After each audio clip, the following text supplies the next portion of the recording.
Centre of mass discussion कर रहे थे हम लोग, क्या कर रहे थे? सेंटर ऑफ मास। क्या क्या देख लिया था? होल के बारे में डिस्कशन कर रहे थे। होल के बारे में तो फिर से फंडा ले लें आप। सी ऊपर देगा, फार्मूला क्या लिखा था? एक सेंटर ऑफ मास तो डायरेक्टली m1x1 प्लस m2x2, ऊपर देखता रहेगा m2x2 plus m3x3 by m1 plus m2, ऐसे लिखा था। इसको तो ऐसे भी कन्वर्ट कर सकते, ऊपर देख लेंगे, यहीं पे कन्वर्ट कर लेते हैं। अगर x1 m1 को ओरिजिन मान ले तो क्या फार्मूला आता है?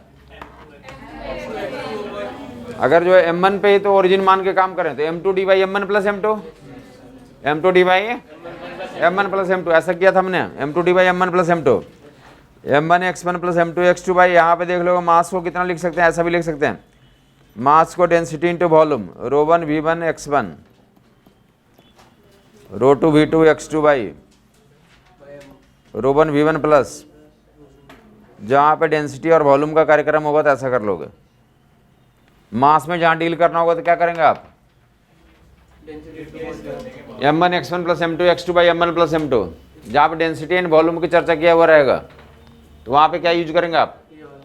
तो W ρ1 v1 x1 plus ρ2 v2 x2 बटे ρ1 v1 प्लस ρ2 v2। इसमें दो केस बनते हैं, क्या इसमें दो केस बनाओगे? हाँ गुड। अगर जो जो दोनों ऑब्जेक्ट्स हैं उनकी डेंसिटी इक्वल है तो रो यहाँ से हटा दोगे तो v1 x1 plus v2 x2 by, और उल्टा वॉल्यूम इक्वल है तो ρ1 x1 प्लस ρ2 x2 बाई, तो ρ1 प्लस ρ2 आ जाएगा। अगर दोनों अलग अलग हो तो ऐसा कर लोगे। समझ आई बात नहीं है? अगर जो है वॉल्यूम एंड डेंसिटी भी सेम है, पूरी वॉल्यूम एंड डेंसिटी सेम है तो x1 प्लस x2 बाई 2 आ जाएगा, और किसी एक का ओरिजिन लेके काम करेंगे तो ये वाला गायब हो जाएगा, ये term m2 D by m1 plus m2 आएगा। कुछ समझ नहीं आया? बोला जा रहा है कि डिपेंडिंग ऑन द सिचुएशन, ये वॉल्यूम वाले केस समझ में कुछ आया आपको कि अगर वॉल्यूम एंड डेंसिटी दिया रहेगा तो उसके लिए ऐसा कर लोगे। थिकनेस के टर्म्स में बात करते हैं अब आगे। यहाँ पे बोल दिया, बताओ कि बेटा दो केस में कोई एक केस तुम्हें जो अच्छा लगा बता दो इसको। पहले यहाँ से चुम्मा स्टार्ट करो, एक ही केस में m1 x1 plus m2 x2 by m1 plus m2, बोलो m1 x1 plus m2 x2 by m1 plus m2। गली मोहल्ले में रहते हैं, वहाँ पे कोई मतलब आंटी या अंकल मिलते हैं तो क्या बोलते हो? राम राम अंकल जी, क्या बोलते हैं? सभी लोग अगर अपने बगल वाले को बताए बोलेगा m1 x1 plus m2 x2 by m1 plus m2, बोलेगा अपने बगल वाले को।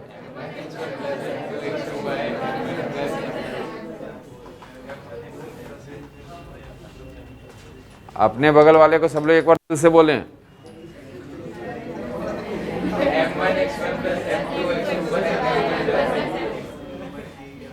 अभी भी कुछ लोग बोल नहीं रहे हैं। दिल से आनी चाहिए फीलिंग की m1 x1 सेंटर ऑफ मास का पोजीशन कैसा हो, क्या होता है? m1 x1 plus m2 x2 by m1 plus m2 होता है। आपको बताया कि जब तुम अपने घर पे अगल बगल में जो भी पड़ोस में मिलते हैं तो जान पहचान के मिलते हैं तो राम राम दिल से करते हो ना, तुम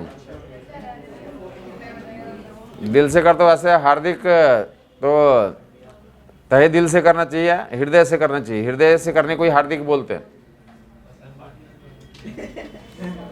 तो एक अब दूसरा कन्वर्सन आप बताएंगे।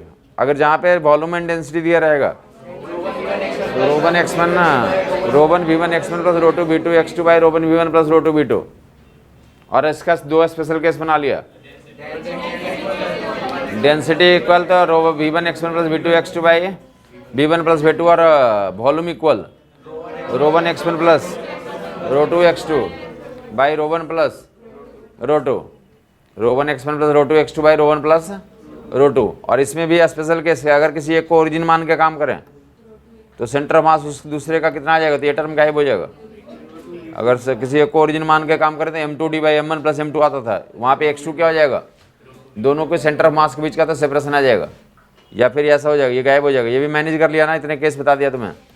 तो अब काफ़ी लोग इंटरेस्टेड हैं कि जहाँ पे तो ये वॉल्यूम पे जहाँ पे डील करेंगे तो वो वॉल्यूम वाला केस में आएगा। कुछ जगहों पे तो थिकनेस में डील करते हैं तो ρ1 a1 t1 x1 plus ρ2 a2 t2 x2 by ρ1 a1 t1 plus, कौन बताएगा इसमें कितने केस पॉसिबल हो जाएंगे? 3 केस तो कन्फर्म हो गया। हाँ, जहाँ पर ओरिजिन ले लेंगे उसमें भी 3 केस बना देंगे। समझ आई बात नहीं? तो ऐसे काफ़ी वेराइटीज मिल सकते हैं, सभी को एनालिसिस कर लोगे तो यहाँ पे एनालिसिस कर लेंगे, जब आपको क्वेश्चंस मिलेंगे तो फास्टर हो जाएंगे आप। जब थिकनेस और क्या हमारे सेम है तो हाँ जी, डेंसिटी एंड थिकनेस सेम है तो क्या बताएंगे formula? A1x1 plus A2x2 by A1 plus A2, A1x1 plus A2x2 by, और A1x1 को ओरिजिन मान लें, A2x2 by A2x2 by A1 plus A2। और यही वाला केस कहाँ पे, किसको सेम माना? डेंसिटी एंड थिकनेस को, डेंसिटी एंड थिकनेस को सेम माना। A1x2 by density and thickness को सेम माना, डेंसिटी एंड थिकनेस को सेम माना। तो यही वाला केस जो है हमें होल वाला में अप्लाई होता है। अगर होल वाला, जब कोई एक प्लेट नीचे है उसको ऊपर एक निगेटिव मास रख दो, तो निगेटिव मास में क्या इंश्योर करोगे? कि निगेटिव मास की डेंसिटी एंड थिकनेस क्या होना चाहिए? सेम होना चाहिए। डेंसिटी एंड थिकनेस क्या होना चाहिए? तो क्या होगा? तभी नलिफाई होगा, तभी क्या होगा? समझ आई बात? तभी नलिफाई होगा। क्लियर बात हुआ या नहीं हुआ? ये कॉमन से प्रिंसिपल ना, आप आगे ऐसे लाइक मेडिकल साइंस में या लोकल लाइफ में भी यूज करते हैं हम लोग। कि लोकल लाइफ में क्या होता है कि अगर सपोज आप तो लाइक अलग फैशन चल गया, बट पहले क्या होता था कि बाय द वे सपोज ये किसी का पैंट फट गया या जीन्स फट गया तो क्या करता था? सेम टाइप का मटेरियल से क्या करता था? रफू चक्कर करता था, उसको रफू करता था। ऐसा क्या पता है? नहीं पता?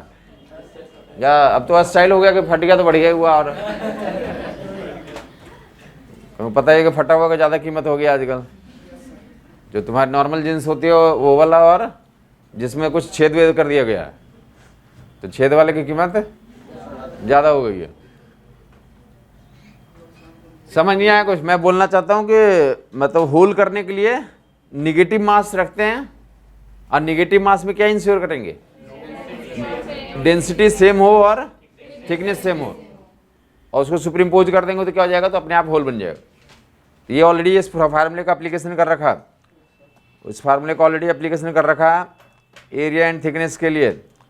एरिया एंड थिकनेस के लिए एक तो ऐसा वाला होल वाला कल हमने करा था। वंस मोर एक बार रिपीट कर देता हूँ कि अगर जो है तो होल वाले केस के लिए फार्मूला क्या बता देंगे? ये कितना हो गया? अगर ओरिजिन मान ले 2 ऑब्जेक्ट में, एक को पॉजिटिव एक को निगेटिव माने, ये पूरा बड़ा वाला क्या है? पॉजिटिव, इसके ऊपर क्या रख दें? निगेटिव। तो अपने आप क्या बन जाएगा? होल बन जाएगा। पहले का सेंटर सेंटर सेंटर में कितना डिस्टेंस? सी को डिपेंडिंग ऑन कोई जरूरी नहीं कि इनके सरकमफ्रेंस पे ही उसका ओरिजिनल सेंटर हो, कहीं भी हो सकता है, कहीं भी हो सकता है, कहीं भी है। बस हमें इंश्योर करना कि ज्योमेट्रिकली ये पता कर लिया कि सेंटर सेंटर के बीच का डिस्टेंस कितना हमारा। इसको अगर ओरिजिन ले लेंगे तो ये कितना कॉमन डिस्टेंस हो जाएगा? C,0। इसका एक्चुअल का रेडियस इतना, तो ये, और जो होल किया उसका radius B।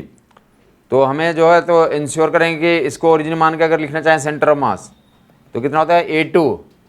A2 into D। इसको ओरिजिन मान के एक को ओरिजिन मान लें तो A2D by A1 plus A2, ऐसा करेंगे। अब होल करने, चूंकि होल का सिस्टम है तो होल के सिस्टम में तो A2 को क्या लिख देंगे? माइनस में रखेंगे, minus pi B square into D की जगह पे कितना दिया हुआ? और पाई A square plus of minus pi B square, ऐसा लिख लें। बाकी ऊपर नीचे से तो पाई हटा देंगे तो कितना आ जाएगा? ये प्रूव कर दिया था कल भी। माइनस का मतलब भी कल बता दिया था, B स्क्वायर से C by A square minus.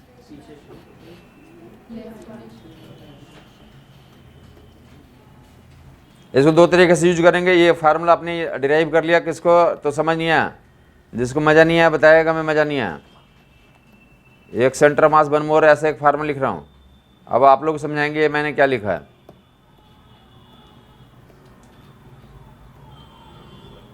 ये क्या लिखा है? लेफ्ट साइड करेंगे तो ये गलत है। लेफ्ट साइड में होल करने वाला नहीं है, उसके ऊपर रखेंगे। उसके ऊपर एक ऑलरेडी डिस्क है, उसके ऊपर एक और डिस्क आपने रख दिया, एक डिस्क के ऊपर एक और डिस्क रख दिया, तो उसके इसके लिए ना, समझ में आई बात? एक ऑलरेडी ऐसा डिस्क है, इसके ऊपर और हमें कुछ प्लेस करना है, ऐसे यहाँ पे प्लेस करना, तो होल नहीं करना, हमें क्या करना, प्लेस करना, तो उसके लिए वैल्यू होगा। देखो इधर प्लेस जब करेंगे तो एक ऑलरेडी पिज्जा है और उसके ऊपर बी रेडियस का पिज्जा रख दिया राइट में, तो सेंटर मास इधर शिफ्ट करेगा, राइट की तरफ ही शिफ्ट करेगा। और जब रखेंगे तो कितने एरिया का रख रहे हैं, पाई बी स्क्वायर का छोटा पिज्जा रख रहे हैं, एक छोटा पिज्जा ऊपर में पाई बी स्क्वायर का रख रहे हैं। तो अब ये प्लस में रखेंगे माइनस में रखेंगे, ये प्लस में रहेगा, जब रखने की बात होगी तो प्लस में, और निकालने की बात होगी तो रखने की बात होगी तो प्लस में, और निकालने की बात होगी तो दोनों केस पूछे जाते हैं, जैसा पूछा जाएगा उसके अनुसार से तो करेंगे। होल करना और फिलिंग करना भी होता, क्या करना होता, फिलअप करना भी होता। क्लियर बात हो रही नहीं हो रही है? बोलो बोलो। अरे ऐसा तो खाया होगा ना कभी, जैसे अगर तुमने क्या करा, लाइक तुम्हारे पास एक देसी पिज्जा का मतलब क्या होता है, देसी पिज्जा का मतलब तो पराठा ले लें, पराठे कोई देसी पिज्जा बोलते हैं, हाँ या नहीं? अरे पराठा ही बहुत टेस्टी होता है। बाकी इसमें जो है तो देख लें, फिलहाल उससे भी ज़्यादा कोई मतलब नहीं है, बट जो बहुत ज़्यादा फास्ट फूड खाते हैं तो ज़्यादा नहीं खाना चाहिए वो सब। काफ़ी लोग बोलते रहते हैं ऐसा, मैं भी सुनता रहता हूँ। मेरा पर्सनल कोई आदत नहीं है वैसा, मेरा पर्सनल वैसा कुछ है आदत नहीं। मेरा पर्सनल जो है तो फिर लाइक वेजिटेबल्स और फ्रूट्स है, नेचर बाई नेचर मैं ऐसे ही हूँ। बॉयल भी नहीं, डायरेक्ट कच्चा ही। हाँ मतलब पता नहीं हो सकता ना, हमें अपना तो पता नहीं, लेकिन हमें लगता है कि मैं मतलब पिछले जन्म में बंदर रहा हूँगा, ठीक है, मैं पिछले जन्म में बंदर रहा हूँगा, मतलब अपना पर्सनल टेस्ट तो वही है। मतलब मुझे भोजन ना तो कोई फर्क नहीं है, बट हमें वेजिटेबल्स और फ्रूट्स चाहिए। वेजिटेबल्स तो फिर भी मतलब उसको मतलब या तो जूस निकालना पड़ेगा, कच्चा तो डायरेक्ट खा नहीं सकते, बट फ्रूट्स में कोई दिक्कत नहीं है। मैं तो नेचुरल बाई नेचर में फ्रूट्स पे ही तो ज़्यादा टिकता हूँ।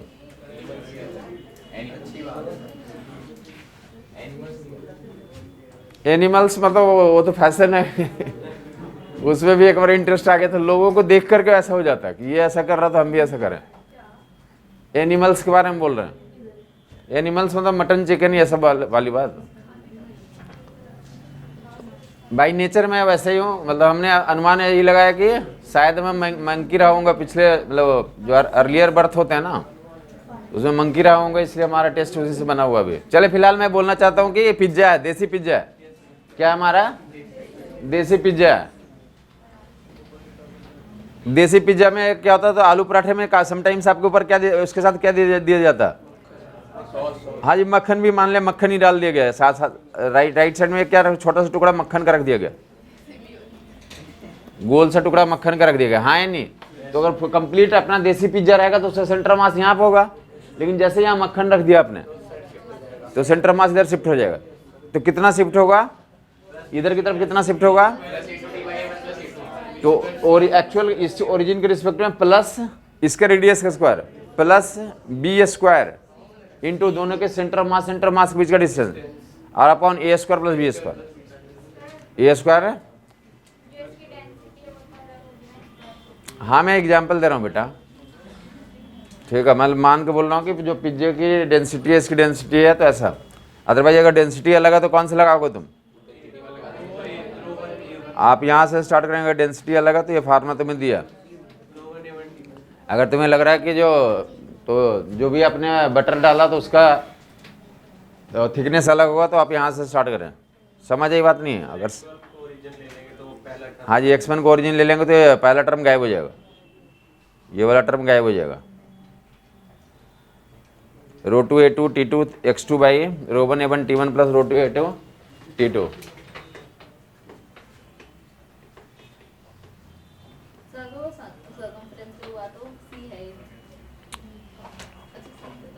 सेंटर मास के बीच का डिस्टेंस होगा। चलें आपको सी पता चल जाएगा, सी ऊपर से जल्दी कुछ प्रैक्टिस कर लेगा जल्दी। डिस्क, एक डिस्क में से तो ए रेडियस का डिस्क में से बी रेडियस का डिस्क निकाल लिया, सेंटर के बीच का डिस्टेंस तो कितना था हमारा तो सी था, तो फार्मूला आपको पता चल गया, डिराइव भी कर दिया फार्मूले को डिराइव भी कर दिया। देखो एक कैपिटल है, तो कैपिटल आर रेडियस का डिस्क है, कैपिटल आर रेडियस का डिस्क है, उसमें से r/2 रेडियस का डिस्क निकाल लिया गया। कितने रेडियस का निकाल लिया गया?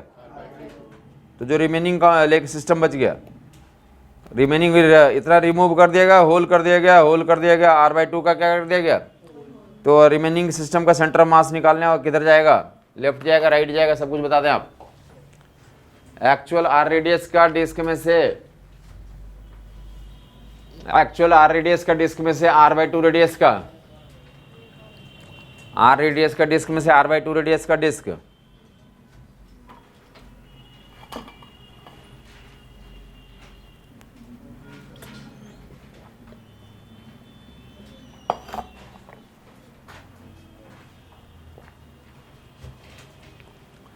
r/6 आ गया, माइनस r/6 निकाला गया तो डेफिनेटली माइनस आएगा। r/6 आ रहा, कुछ r/4 आ रहा, क्या आ रहा है? माइनस यूटिलाइज करोगे, ऊपर में तो कितना लिख लेंगे, r/2 का हटा दिया, b की वैल्यू कितना रखोगे, b की जगह पे और c की जगह पे, b की जगह पे r/2, b की जगह पे r/2, a की जगह पे r, c की जगह पे, यहाँ पे एक्चुअल सेंटर मास, एक्चुअल को ओरिजिन मान लें, एक्चुअल r में से r/2 का निकालोगे तो इतने साइज का निकलेगा, यही साइज का निकलेगा जी, मैं फोटो दिखा दिया कहाँ से निकाला गया। तो अब यहाँ पे एक्चुअल सेंटर ये है और यहाँ पे इधर का डिस्टेंस r/2 है, मतलब बीच का कितना, c की वैल्यू कितनी हो गई, c की वैल्यू r/2 हो गई, a की वैल्यू r हो गया, नीचे क्या था, a² minus b² a² minus b², और न्यूमरेटर में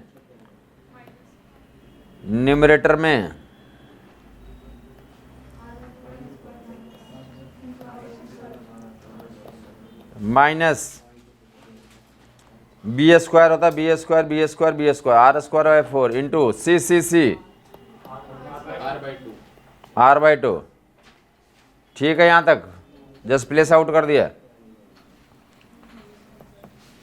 ये, तो माइनस रहने दो, r² और नीचे कितना हो गया 3 r² इंटू r/2, ये r² है ही, ये मारा जाएगा, ऊपर में r² इंटू r/2 है, तो कितना आ गया ये, माइनस का मतलब क्या है, बाकी जनरल नॉलेज कर लोगे ऐसे जो है ना। तो डायलॉग तुम्हें बताया था कि डायलॉग क्या था कि तुम्हारे अंदर एक छेद करूंगा, एक ऐसा डायलॉग बना सकते हैं, कितना छेद किया, एक छेद किया, तो छेद राइट से करोगे तो सेंटर मास कहाँ जाएगा, लेफ्ट जाएगा। बाय द वे छेद लेफ्ट से करते, छेद ऊपर से करते, छेद नीचे से करते, तो ऐसे तुम आइडेंटिफाई कर लोगे जैसा क्वेश्चन रहेगा। बीचों बीच किया, देखो छेद बीचों बीच किया तो सिमेट्री रह जाएगी ना, कॉन्सेंट्रिकली छेद करते तो अभी भी सिमेट्री है ना, तो सेंटर मास क्या रहेगा, तो जैसे सिमेट्री सिस्टम में जहाँ पे ज्योमेट्रिकल सेंटर पे होता है अभी भी कहाँ रहेगा, कंसेंट्रिकली डिस्क को निकाल लिया, डिस्क को कहाँ से निकाल लिया, कंसेंट्रिकली निकाल लिया, तो सेंटर मास जहाँ पे था पहले ज्योमेट्रिकल सेंटर पे वहीं पे रहेगा। सिमेट्रिक केस में हम लोग क्या बोलते हैं, डायरेक्टली ज्योमेट्रिकल सेंटर पे होगा। तो दो छेद किया, देख लो आप इसमें जो एक छेद का हमने सिखा दिया आपको, मोस्ट ऑफ द बुक्स में तो एक ही छेद का दिया हुआ, बट कुछ जगहों पे तो दो छेद या तीन छेद के भी क्वेश्चंस बनाए हुए हैं। तो दो छेद या तीन छेद के लिए देख लोगे तुम क्या करोगे, वही फंडा अप्लाई करेंगे जो एक छेद के लिए किया। ठीक है, आपको बाय द वे सपोज है कि इधर से छेद किया तो आपको समझ में आ गया कि r/2 का निकाल लिया, तो सेंटर मास कहाँ चला गया, लेफ्ट में। अगर बोल दे इधर से एक और छेद कर दिया तो अब क्या हो जाएगा हमारा, अब दोनों तरफ से निकाल दिया तो सिमेट्री हो गई ना, तो सेंटर मास कहाँ रहेगा, वहीं पर रह जाएगा। अगर आप लॉजिकली तो क्या बोलेंगे, राइट से निकालेंगे तो लेफ्ट जाएगा, लेफ्ट से निकालेंगे तो कहाँ जाएगा, मतलब बीच में बैलेंस हो जाएगा, जो पहले था तो वैसा रहेगा, सिमेट्री का सिस्टम बन गया। हाँ या नहीं, दो निकाल दिया, चार निकाल दिया, चार भी निकाल देंगे तो कहाँ रह जाएगा हमारा, सेंटर पर रह जाएगा। ऐसे एक ऊपर से निकाल लिया, एक नीचे से निकाल लिया, तो ये छोटे मोटे काम तो मैनेज कर लोगे। एक बात क्लियर हो गई।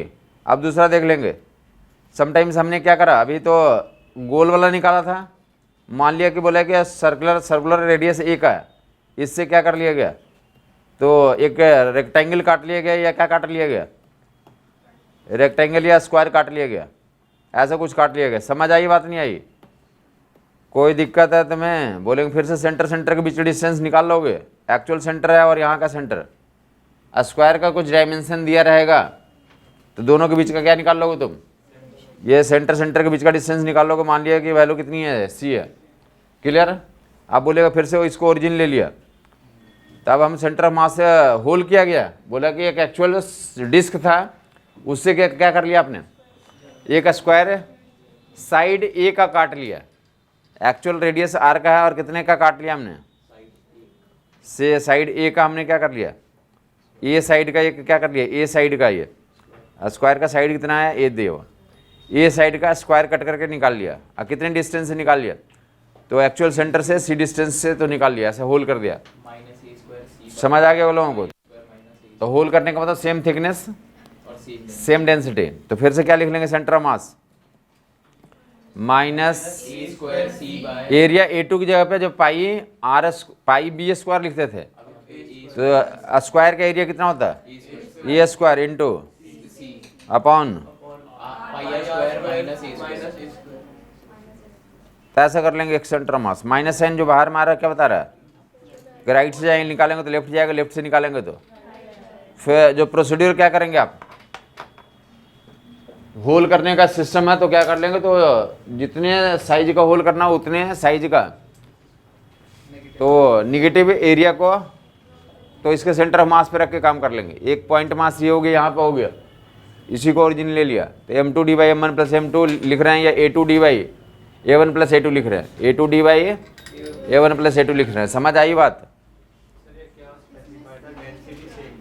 डेंसिटी एंड थिकनेस सेम ही फिलअप करेंगे तभी तो होल होगा, density and thickness same fill करेंगे तभी तो क्या होगा, वहाँ पे होल होगा। तो ऐसी बात बताई जा रही है। मतलब कोई दूसरा टाइप का तो कोई होल करेगा तो भी आप मैनेज कर लोगे, अगर दूसरे टाइप का होल किया, जैसे हमने बोल दिया कि स्क्वायर होल किया, कैसे होल करा उसने, स्क्वायर होल कर दिया, पहले एक डिस्क में से एक डिस्क ही निकाला था, एक डिस्क में से क्या निकाल लिया, स्क्वायर डिस्क निकाल लिया, स्क्वायर प्लेट निकाल लिया। सी ज्योमेट्री से आपको पता चल जाएगा कि बोलेगा कि ये साइड कितना है, ये कहाँ से निकालेगा, ज्योमेट्रिकली आपको तो वो हो जाएगा, वो उसके कोई फिजिक्स नहीं लगेगा, नहीं क्या निकल लगेगा, ज्योमेट्री लगेगा वो, कि यहाँ से निकाला इतने साइज का स्क्वायर है, ये सेंटर, इनके सेंटर ऑफ मास, इनके सेंटर ऑफ मास के बीच का डिस्टेंस तो आइडेंटिफाई हो जाएगा। जल्दी से एक प्रैक्टिस कर लें। ये जो है तो कभी आईआईटी के एग्जाम में पूछा गया था, कितना है तो 42 सेंटीमीटर का, 40 अरे ऐसे लेकिन डायरेक्ट यहाँ से डायमीटर से स्टार्ट करें। एक बड़ा डिस्क का डायमीटर कितना दिया हुआ, 84 सेंटीमीटर, 84 नहीं 56 लिख लें, 56। और दूसरा इससे क्या निकाला गया, इससे एक 20 और डायमीटर जो है, एक जो है एक्चुअल डिस्क का कितने डायमीटर का है वो, उससे कितने डायमीटर का, 42 सेंटीमीटर डायमीटर का डिस्क निकाल लिया गया from a disc of diameter 56 centimetre, from a disc of diameter 56 centimetre, a disc of diameter 42 centimetre is removed. Find center mass of the residual system. Find center mass of the residual disk.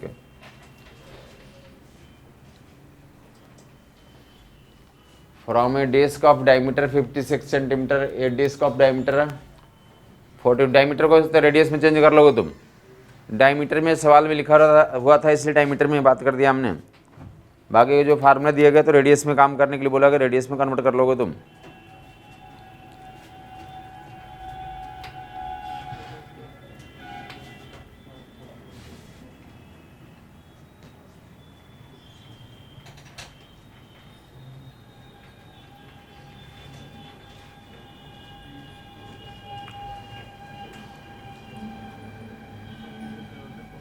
Centre के बीच का distance geometry से निकल जाए, कितना आ जा रहा है, ओके। दोनों के सेंटर मास के बीच का डिस्टेंस 7 सेंटीमीटर हो जाएगा। वो ज्योमेट्री से फाइंड आउट हो जाता है।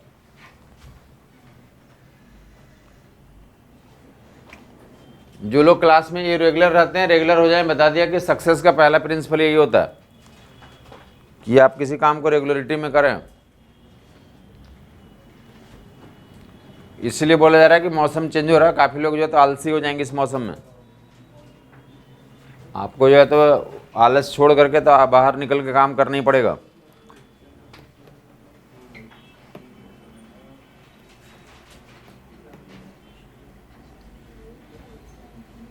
किसी का नहीं आंसर आया? 9 सेंटीमीटर, वेरी गुड। राइट में गया, लेफ्ट में गया? लेफ्ट में 9 सेंटीमीटर। Anybody else?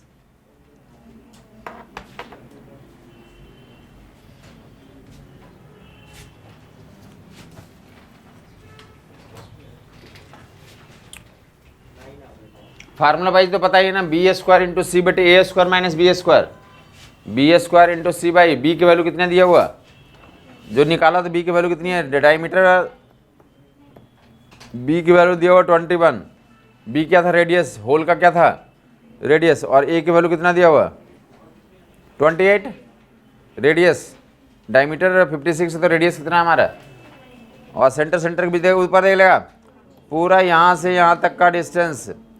एक्चुअली जो बड़ा वाला है उसका सेंटर मास यहाँ पे है, तो यहाँ से यहाँ तक का डिस्टेंस कितना हो गया? 28। और छोटा वाला जो निकाला जा तो उसका सेंटर मास यहाँ पे ले लें, उसका सेंटर मास उसके सेंटर पे होगा तो ये कितना होगा? इधर 21 हो जाएगा। ये पूरा 28, पूरा यहाँ से यहाँ 28 है बड़े वाले का रेडियस, और छोटे वाले का सेंटर पे इसके मास को रख दें तो यहाँ सेंटर कितना हो जाएगा? 21 हो जाएगा। तो बीच सेंटर में कितना आ गया? तो सेंटर से 7 सेंटीमीटर। तो सी की वैल्यू कितना देगा? 7 सेंटीमीटर। फार्मूला में डाल दें, ए बी सी फार्मूला में डाल दें। ए बी सी में फार्मूला क्या था हमारा? B square C by A square minus B square, ये फार्मूला था। बी स्क्वायर की वैल्यू कितनी? तो डैट बी बी स्क्वायर, तो 21 का square into C is 7 by A square minus,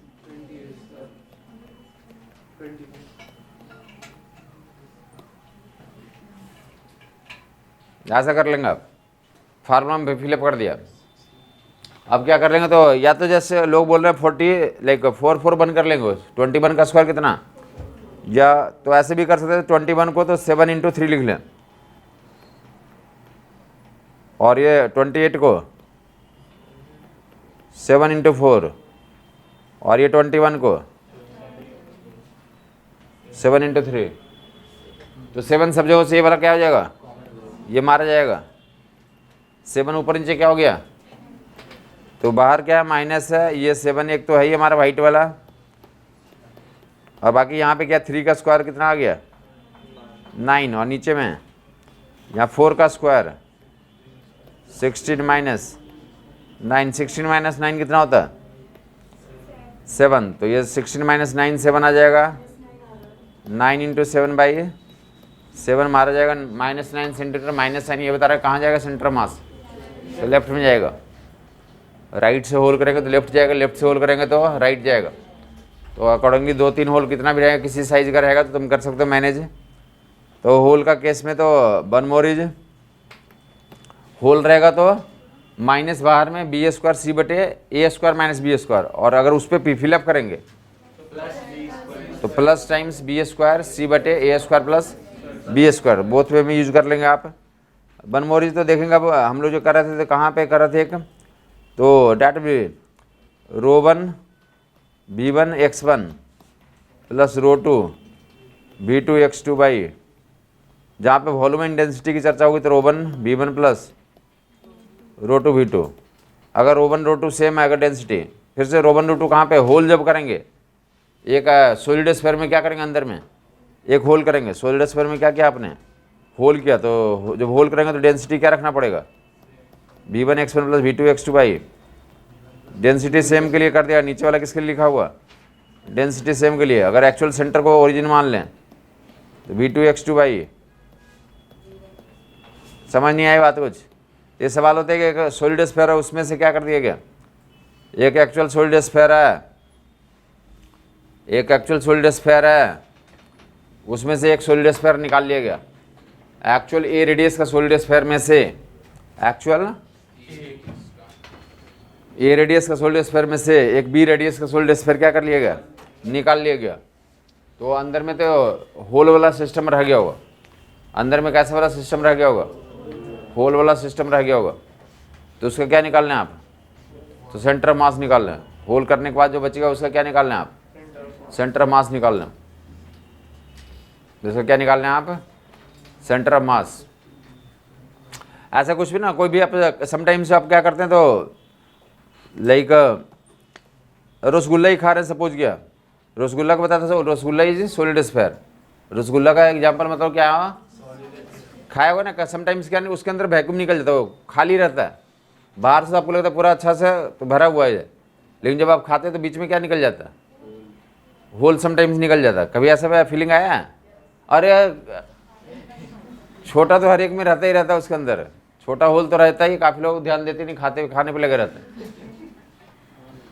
या समटाइम्स कौन सा आप जो लॉलीपॉप खाते हैं उसमें भी तो बीच में क्या निकल जाता है, तो होल निकल जाता है। जितना आपका एक्सपेक्टेशन था कंटेंट रहा है उसके अंदर उतना मिल नहीं पाता। तो ऐसे ही एग्जांपल बोला जा रहा है कि क्या है, इसके अंदर होल रह गया, तो हम क्या करेंगे, होल बनाने के लिए इंश्योर क्या करेंगे, एक्चुअल स्फीयर है, एक्चुअल स्फीयर कितने रेडियस का है, ए रेडियस का है, और उसमें से एक बी रेडियस का, तो बी रेडियस का तो होल कर दिया गया। बी रेडियस का होल करने के लिए तो क्या करेंगे हम लोग, होल नहीं करेंगे, क्या रख देंगे आप, तो निगेटिव वॉल्यूम रख देंगे, सेम डेंसिटी का उतना ही निगेटिव वॉल्यूम रख देंगे। बी रेडियस का होल करना तो ए रेडियस में से बी रेडियस का कर दिया, और सेंटर के बीच का फिर से ज्योमेट्री से पता चल जाएगा।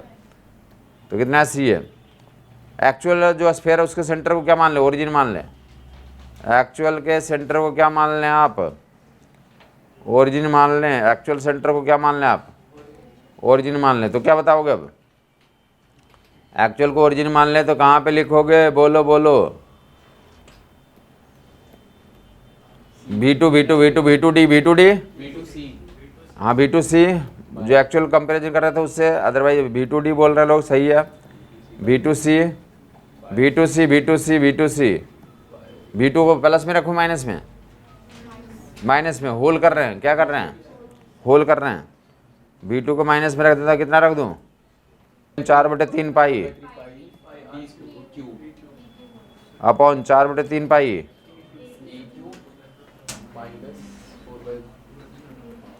4/3 पाई। जिनको दिक्कत है बता दें, 4/3 pi B Q, 4/3 pi common कर लोगे, बच क्या गया हमारे पास, minus times B Q C/AQ minus B Q. Minus का मतलब क्या, तो लेफ्ट में शिफ्ट करेगा।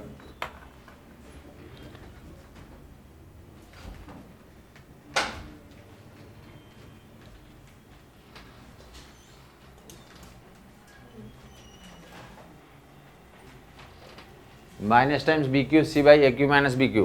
किसी को कन्फ्यूजन है बता देगा।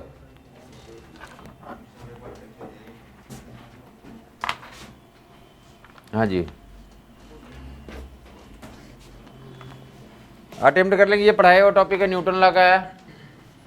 बाकी सेंटर ऑफ मास का तो नेक्स्ट क्लास में मिल जाएगा, मंडे को मिल जाएगा।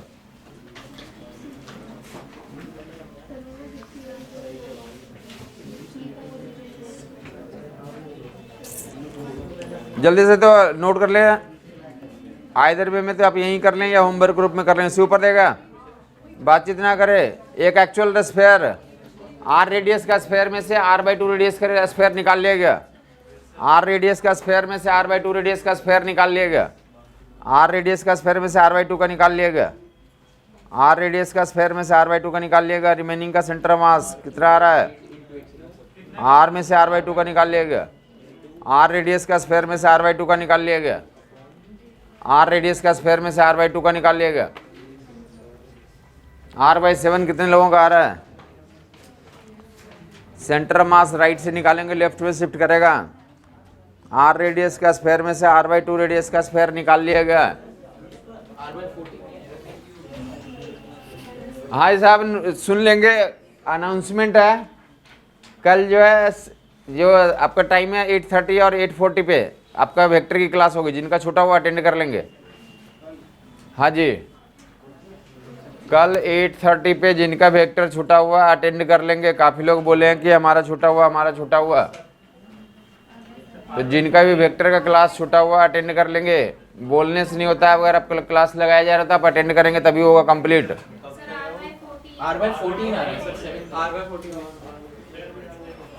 कल सैटरडे है, सैटरडे को 8 जो भी टाइम से 8:30 8:40 पे जो क्लास शुरू होती है ये, तो उसी टाइम पे कल क्लास होगी 8 जो भी अराउंड 8:40 ले लें आप।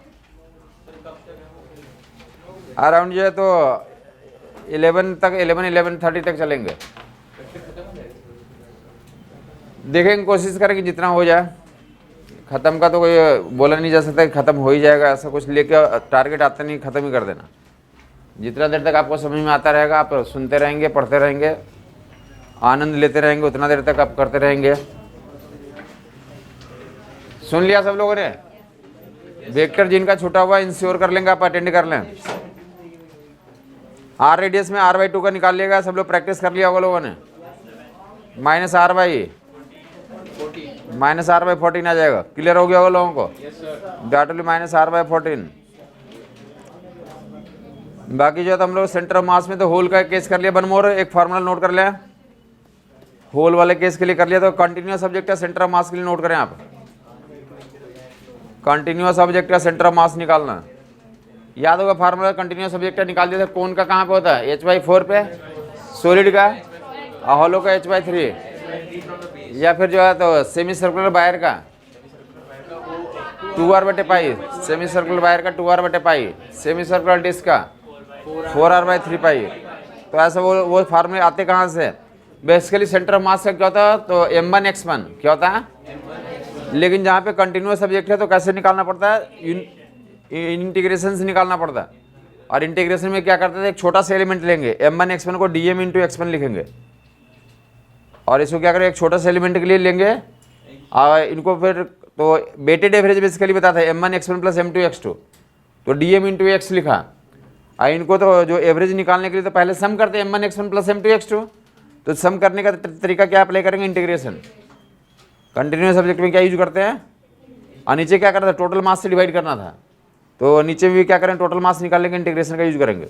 तो कंटिन्यूअस ऑब्जेक्ट में सेंटर ऑफ मास निकालने का ये फार्मूला आता है। इंटीग्रल ऑफ x/dm और नीचे भी x/dm, जहाँ से जहाँ तक तो बाउंड्री दिया रहेगा इंटीग्रेट कर देंगे। x/dm का इंटीग्रल। काफ़ी लोग ऊपर और नीचे dm कैंसिल कर देते हैं। वो dm जो है तो x का फंक्शन है, कैंसिल नहीं होगा। इंटीग्रेशन के बाद ही तो जो आएगा तो वहाँ कैंसिल करेंगे। इंटीग्रल x/dm एंड नीचे में इंटीग्रल ऑफ dm है, मतलब टोटल समेशन ऑफ मास है और ऊपर तो x/dm का समेशन किया हुआ। तो देख लेंगे यहाँ पे तो जो एक डंडे के लिए हमें तो कुछ जगहों पे फाइंड आउट करने पड़ते हैं। डंडा है तो डंडा का अगर लीनियर मास डेंसिटी होता है, लेंथ पे मास डिस्ट्रीब्यूटेड होता है। डंडा पे क्या हमारे पास, तो अगर यूनिफॉर्म है तो हम जानते हैं L/2 पे होगा, उसको करने की जरूरत नहीं। लेकिन अगर लीनियर मास डेंसिटी क्या हमारा नॉन यूनिफॉर्म है, मोटा होता जा रहा है डंडा, ऐसा ही डेंसिटी क्या होती जा रही है? इसकी बढ़ते जा रही है। मोटाई इसकी क्या हो रही है? तो इधर जा करके तो इस रीजन में तो बढ़ता जा रहा है। हाँ ही नहीं, मतलब डेंसिटी बढ़ रही, चेंज हो रही है। लीनियर मास डेंसिटी क्या हमारा? Linear mass density mass by length, mass by length rho मान लें या लैम्डा ले लें, तो डेट विल दिया हुआ कि दैट इज रो से रिप्रेजेंट करें, लैम्डा से रिप्रेजेंट करें, कुछ भी लिया जाए, म्यू से रिप्रेजेंट करें, कोई दिक्कत नहीं है। तो डेट इज दिया मास पर यूनिट लेंथ है, इसके बारे में दिया रो नॉट प्लस, या ऐसे लिख लें a+bx दिया हुआ। ए एंड बी कॉन्स्टेंट है, ए और बी समझ आई बात नहीं है। कुछ भी लिखा जाता है ऐसा कोई फंक्शन a+bx या a+bx+cx², ऐसा कोई भी फंक्शन दिया जा सकता है। मतलब बेसिकली क्या बोला कि यहाँ पे x = 0 है, तो x = 0 पे मास कितना है? तो ये a हो गया, x = 0 पे a हो गया। और जैसे जैसे आगे जाएंगे तो ये क्या हो रहा है? डेंसिटी बढ़ रहा है। डेंसिटी क्या हो रहा है? बढ़ रही है, ऐसा बोला जा रहा है। लीनियर मास डेंसिटी बोल रहा है। क्लियर बात है ये? लीनियर मास डेंसिटी मास पर यूनिट लेंथ बोला जरा, 1 मीटर की मास इतनी है, तो हम क्या करते हैं इस केस में एक dx एलिमेंट काट लेते हैं। 1 मीटर का मास कितना है, ये रो है 1 मीटर का, तो कितना एलिमेंट काटा, 1 मीटर का, तो इतना, तो dx मीटर का जिसको dm बोलते हैं, dx मीटर का कितना हो जाएगा, rho into D x. 1 metre का रो है तो dx मीटर का, 1 मीटर का रो, 2 मीटर का ट्वाइस रो, 3 मीटर का थ्राइस रो, तो dx मीटर का, तो रो dx। 1 मीटर का रो इंटू 1 हो गया, 2 मीटर का तो रो इंटू 2 हो जाएगा, 3 मीटर का तो dx मीटर का, तो रो इंटू dx हो जाएगा। तो ऐसा बोल देगा, क्लियर बात हो गई। तो dm निकालने का ये तरीका होता है, वहाँ पे फार्मूले में रख देंगे। तो कितना ऊपर कितना था पहले, x dm, dm की जगह कितना डाल दो, तो dm की जगह रो dx डाल दो, x into rho into D x, और नीचे में तो w, डिनोमिनेटर में तो dm का इंटीग्रल था, डिनोमिनेटर में dm का रो इंटू डी एक्स, जहाँ x की वैल्यू अब x के टर्म्स में आ गया, जहाँ से जहाँ तक इंटीग्रेट करना 0 to L, 0 to L तक के लिए इंटीग्रेट कर लेंगे। रो वेरिएबल दिया हुआ, रो रख करके क्या कर लेंगे आप, तो यहाँ तक फार्मूला निकाल दिया। रो की वैल्यू जो 2-3 तरीके से दिया जाता है, इंटीग्रेट करेंगे तो आपको निकल के आ जाएगा यहाँ से। अगर भाई रो कांस्टेंट है तो क्या हो जाएगा, अगर रो कांस्टेंट है तो ऊपर नीचे रो कट जाएगा। अगर यूनिफॉर्म डेंसिटी का बना हुआ, जो डंडा किससे बना हुआ, लीनियर मास डेंसिटी यूनिफॉर्म है, तो अगर रो अगर कांस्टेंट है तो ऊपर नीचे रो क्या हो जाएगा हमारा, कैंसिल हो जाएगा। तो ऊपर में एक्स डी एक्स का इंटीग्रेशन एल स्क्वायर बाई 2 आ जाएगा। एक्स डी एक्स का इंटीग्रेशन कितना आ जाएगा, एल स्क्वायर बाई 2, और नीचे डी एक्स का इंटीग्रेशन एल आ जाएगा, L square by 2 and L से डिवाइड करो, एल बाई 2 हो जाएगा। डेंसिटी यूनिफॉर्म है तो हम जानते हैं एल बाई 2 पे होता है, वेरीफाई कर दिया, हाँ या नहीं। इंटीग्रेशन तो याद होगा ना, एक्स डी एक्स का एक्स स्क्वायर बाई 2 होता है, अपर लिमिट लोअर लिमिट रखोगे एल स्क्वायर बाई 2 हो जाएगा, और डी एक्स का एल हो जाएगा। यहाँ पे डी एक्स का एक्स आएगा, upper limit lower limit L square by 2 and ऐसा कर लोगे। तो कोई वेरिएबल डेंसिटी मान लिया, सपोज कि वो जो एक पहले लिखा था a plus B X, simple density B X ले लिया, कितना लिया डेंसिटी, ये कॉन्स्टेंट है डेंसिटी वेरिएबल है, वेरिएबल है। सेंटर मास निकाला होगा, बोले डंडा है उसकी डेंसिटी वेरिएबल है, तो क्या लिखोगे formula, X into rho rho rho rho rho की जगह पे B X D X 0 to L तक के लिए, और नीचे B X D X 0 to L तक के लिए। बी यहाँ पे कांस्टेंट है, ऊपर नीचे हटा सकते हो, L/6। एनीबॉडी एल्स,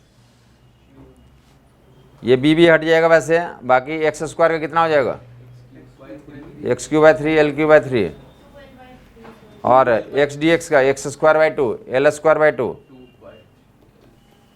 2L/3 आ जाएगा।